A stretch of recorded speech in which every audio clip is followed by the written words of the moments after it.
Hi friends, welcome back to The Period Feels. You might notice that there's only two voices here. This is Nadya, and I'm here with Sam. And we're going to be talking about something that we've been building up to for a long time, which is period poverty. And addressing period poverty is obviously a huge part of our overall impact work with August. Wait, which camera am I looking into? Yeah, I was just gonna ask. Or remember diagonal. Okay, that one. Okay. Sam, you're straight on here. Oh, I'm looking here. Yeah, like if you're gonna look at an individual camera, you're gonna look at the one that you're like. But we can do any of them. Okay. You cannot do that one, and but I can do. Yeah. But I can do. Okay. Yeah. So basically, if you think about it like this, it's crossed. Yeah. Okay. So it's like an X. Okay. As you know, period poverty is a huge focus of ours at August because we're really trying to figure out ways to embed impact initiatives into everything that we do. And of course, I would assume that then it would be one of our first episodes to really dive into what period poverty is and how we're addressing it. But we wanted to make sure that we were really, really prepared for this episode, but also make sure that we were able to get a very special guest with us, and that is Lynette Medley, who is the founder of The Spot and No More Secrets, which is our nonprofit partner based in Philly. But yeah, I mean, for a lot of you out there, some of you might know a lot about period poverty and some of you might be totally new to it. So we're just going to do a little bit of a deep dive and kind of talk a little bit about how we each came to this sort of work and then talk with Lynette. So Sam, I have a question for you. Okay. When did you first hear the term period poverty? I think I first heard the term like sophomore or junior year of college. Oh, wow. Yeah. In what context? I just remember being in I don't know if it was biology, some kind of like sciencey class, and I just remember like talking with a whole bunch of my friends, and like they were deep diving on like all things periods, and then period poverty got brought up, and I had no idea what this was. Like I was confused like the whole conversation. Like I didn't say anything, but then I went home and I like looked it up, and I was like, oh, I like completely was like sheltered in this bubble and had no idea that this was like even a thing. Yeah. Until like late college. I think I had a similar reaction, but in like early high school. And I think a lot of people have that reaction of never having even thought of it because of the stigma where we don't think about what it's like for someone else to get a period. And for me, at least, I'm curious how it was for you. I think it was a big privilege check of realizing like, wow, even when my family has experienced not having a lot of money, like I've never had to think about where I was going to get my period products. Yeah. And part of that was because I was using reusable products at the time. Mm-hmm. But also I had never thought about what it's like for someone else to get a period. Yeah. I think like it definitely was a privilege check for me. I mean, my family definitely had like ups and downs with money, but like where my period products came from was never like, I never like thought twice about like, oh, like, am I gonna have a tampon or a pad? Like it was just like always there. Yeah. So I never ever thought of it at all. So it just like popped that bubble and like opened this whole like different world where I was like, oh shit, like I like didn't know anything about this. I think that one of the things that I see a lot with people when they first learn about period poverty at the same time though is that it takes no explaining, right? Yeah. It is a complex issue, but at the same time, like if you menstruate, we've all been in a situation where you get your period unexpectedly, and you don't have anything to take care of it, and you have to like go to the bathroom and you do toilet paper, or you do like the brown, you know, in schools where they have like the brown paper towels. Oh yeah, that are like really scratchy. Like we've all been in some situation there, and so I feel like period poverty is one of those things where if you just tell a menstruator, oh, it's like when you don't have access to period products, but you never have access to period products, or like necessarily all the time a shower or clean underwear, and it's one of those things where it's an immediate snap of the fingers, light switch moment of, oh wow, I can't believe I've never thought of this before. Mm-hmm. It makes total sense. Of course, this is an issue, and we should be doing something about it, right? For me, my experience with the overall, period poverty or the movement to address period poverty started 8 years ago, which is my God. insane. That's crazy. That's when I'm like, wow, I'm really old. Like I started organizing in the space on the nonprofit side when I was 16. Started a nonprofit called Period that's still going on and addressing period poverty. And if I told myself when I was 16, like, you're gonna meet yourself when you're 24, like even the number 24 sounded so old to me. Like, oh, me too. I remember being 16 being like, I'm gonna be married by the time I'm Yeah. 24, right? And now I can't even imagine that. It's just like a totally different, lifestyle. But anyways, I started this organizing when I was 16, and I feel like similarly was really motivated by this, privilege check of I have these resources, and even if my family doesn't have housing stability, I have my energy and the resources I do have and the connections that I do have to mobilize. And I think that for me, it's just been a really steep learning curve ever since that moment of being able to work with so many organizations and other advocates who were really passionate about period poverty, some of whom had experienced period poverty and some of whom hadn't.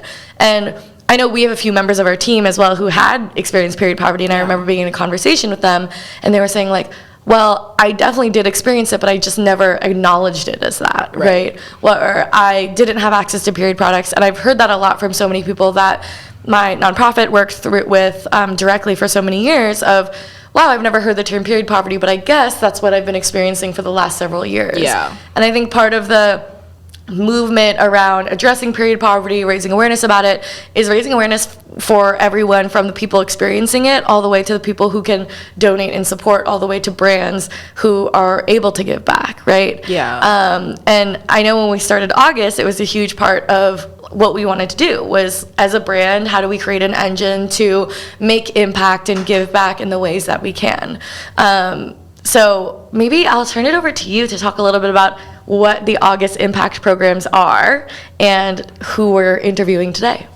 So Lynette, I also wanted to talk about how we visited Lynette in Philly, and that also like opened my eyes to like this whole other world that like I was never exposed to. Like I remember we went and she was telling us how someone like it was like the first day at work and like they needed period products, and they visited Lynette like really early in the morning, and she like gave them a bunch of products and like set her up for work and stuff. And I was just like, ugh. Like that whole trip like made me like just like super inspired by all the work that Lynette's doing, and I'm so glad we went, and I can't wait to go back.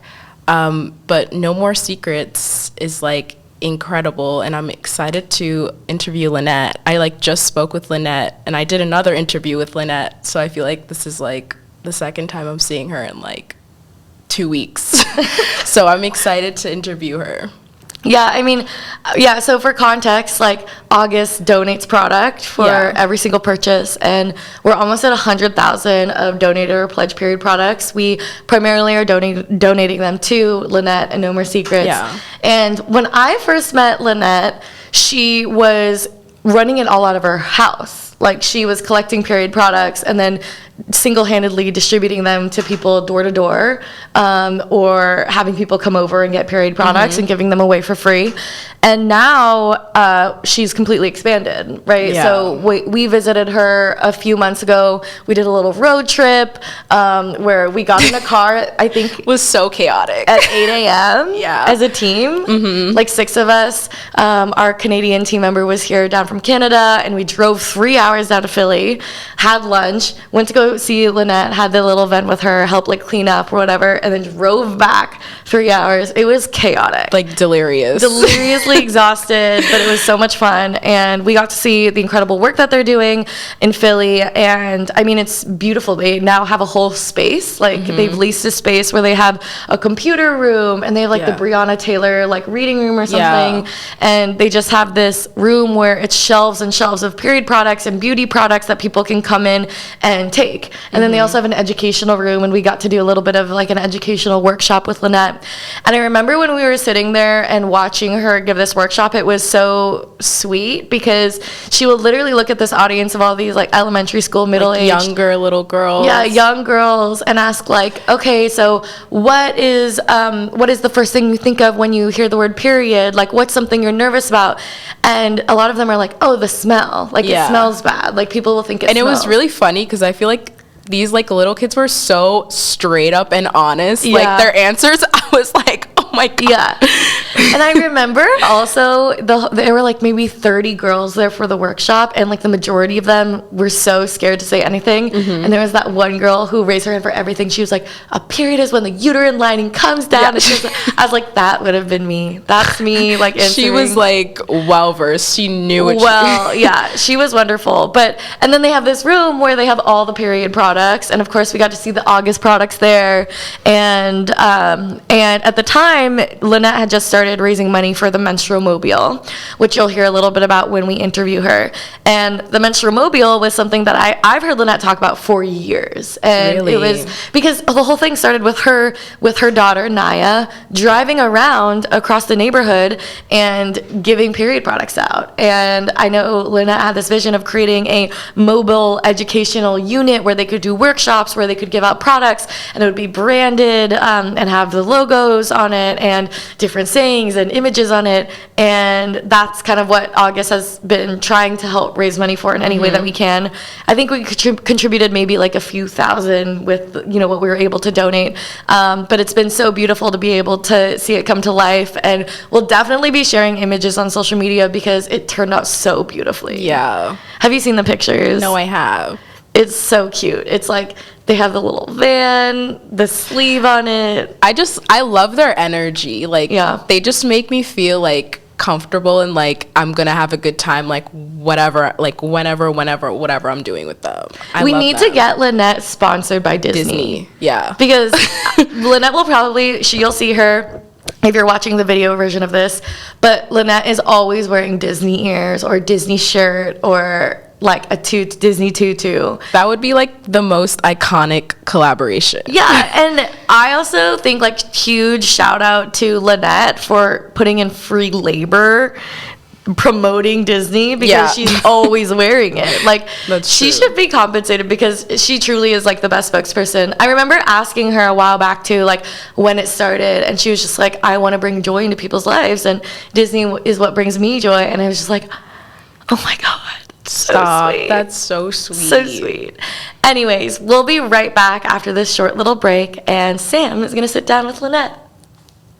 Hi everyone, it's Sam from The Period Feels, and today we're here with the incredible Lynette, the founder of No More Secrets, and we're here to talk today all about period poverty, being a founder, and all the amazing initiatives that Lynette has going on right now.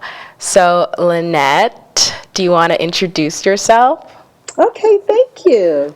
Thank you so much, Sam. So I'm Lynette Medley. I'm the founder and CEO of No More Secrets, Mind, Body, Spirit Incorporated, in addition to the co-founder of the Spot Period Hub and the Spot on the Go Mobile Menstrual Health Clinic. That's a mouthful. Yes. So how did you get inspired to create the menstrual hub and the spot? Like, what inspired that?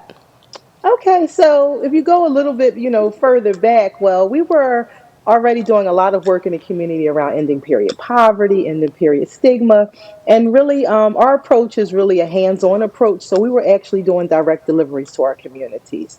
So we were doing around 80, 85 deliveries a week, and when the pandemic hit, it really multiplied, Right. So we really started doing around 300 a week.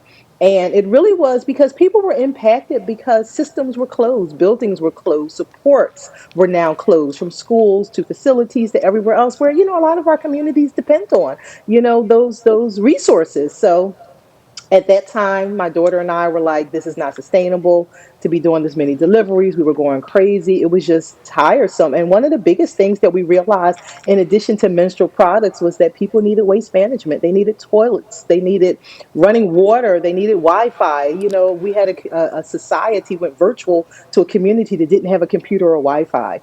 So we Right. ended up, doing a crowdfunding campaign, and we raised $10,000 by that January. And that February, we opened up the SPOT period, which stands for Safety Programming for Optimal Transformation. That's incredible. So you talked about doing deliveries, and the spot is not only just a mecca to get period products, you also have I remember the Breonna Taylor Room, and you have a whole education system kind of set up at the spot. Can you talk to us a little bit more about the education program and how you kind of intertwine that into the spot? Definitely, good question. So one of the biggest things that I'm always an advocate is that I feel like menstrual health should be looked at as a system of care, like any other type of wellness continuum, and that's what we created at the spot. Because the menstrual products in and of itself won't end period poverty, but we need a comprehensive approach to menstrual health and wellness. So the Brianna Tail is really one of our iconic spaces there because it's our safe space. And the reason it's called the Breonna Taylor Room is because we understand that people of color, marginalized communities, any person who has levels of otherness are not necessarily safe in our community. So this is a place for safety, for people to show their vulnerability, but also to get education and information sharing. And that information sharing is the way we really address these health disparities in our communities and deal with these social determinants of health that really are impacting them. So we do education, we do workshops, and a lot of the workshops aren't just done by myself and the co-founder Nadya. We have physicians who come through, we have gynecologists who come through, we have nursing students who do their clinical rotations. So all of them come to our community to be able to give them this pertinent information. That's incredible and super important to give back to the community, also education. Definitely. Yeah, so you also have the Black Girls Bleed initiative. Can you tell us more about that? Yeah, so Black Girls Bleed really came out of a level of frustration. That's the only way I can say it. Black Girls Bleed came out because of the inherent racism and discrimination and anti-Blackness in the menstrual space because there's no doubt about it. Historically, when we talk about gynecological care, anything, there's a lot of discriminatory practices and procedures against Black bodies. So the Yep. same thing happens in the menstrual space. So when we came out doing this work, and I always like to preface with people saying this was not a choice. This is not like me and Nadya wrote down a business plan. It's like we want to start a menstrual organization. We started doing this work out of the need of our communities, that our communities weren't being serviced in this way. And in doing this work, we were really discriminated against as being two Black women. We still are, let's just be honest. Right. And that there wasn't a space to really have authentic conversations about our lived experience. And one of the biggest things is that I lived in period poverty and Nadya lived in period poverty. So the people we serve have voices and experience, and so do us as people doing this work. So that's where Black Girls Bleed came out of, in addition to understanding that our experiences are different. What you might highlight or what you might see from your perception or your perspective is not the same as someone actually living in it or experiencing it. So Black Girls Bleed was a call out. It was a call out to brands, to other movements, to other organizations that, hey, you are leaving us out of the conversation and our voices matter. And it's a continuous call out as we do this work because, again, we continuously see white privilege perspectives kind of being the epicenter of these conversations when it really is not a true sharing of information of people who are actually experiencing period poverty. Right. You can definitely feel and see the passion from you and Naya, even when August went to Philly and we got to see the spot. You guys were so passionate and we learned so much just from visiting you guys. How would you explain period poverty to a non-menstruator or just a Gen Z menstruator or a Gen Z person? Definitely. I would say that period poverty is the lack of access to menstrual products due to socioeconomic, racial, cultural, and socially constructed systems that reach people for reaching their full potential. And the reason I add all those other things to it is because there's so many layers of oppression that impacts people, even their identity, your sexual orientation. It's so many layers that impact people's ability to access menstrual products safely. So I would say that in addition to access to proper waste management, running water, and operable toilets, that's something that I don't see talked about from a lot of people who are doing this work. And I think it's because in their minds, they think it's just an international issue when it's so funny. I just got an email yesterday that in Philadelphia, 10,000 people are getting ready to get their water shut off again. So Wow. running water is a luxury. It is not some Yeah. operable toilets is a luxury that many people don't have. And the pandemic really highlighted it because we had so many people who depended on public bathrooms. Like even at the spot, we have people who come in the morning, every morning to clean up before going to work or whatever, because again, they don't always have that luxury, and we don't have lakes and rivers where people can just go out in the middle of the Schuylkill or whatever. So I think Right. that's one of the things that I think that sometimes when you're looking through your lens, I always tell people, look through your lens of your perspective and understand where you are, your positionality in life, and then when you realize that, then be open to other people's positionalities. For sure. I definitely see that a lot of people think that period poverty is just an international issue, but it's happening all around us, even right here. So you explained about, sorry, wait, can I cut really quick? Okay, I need to look at my note really quick. I just got a blank. Sorry. Oh, okay, okay, I'm ready. Are you ready?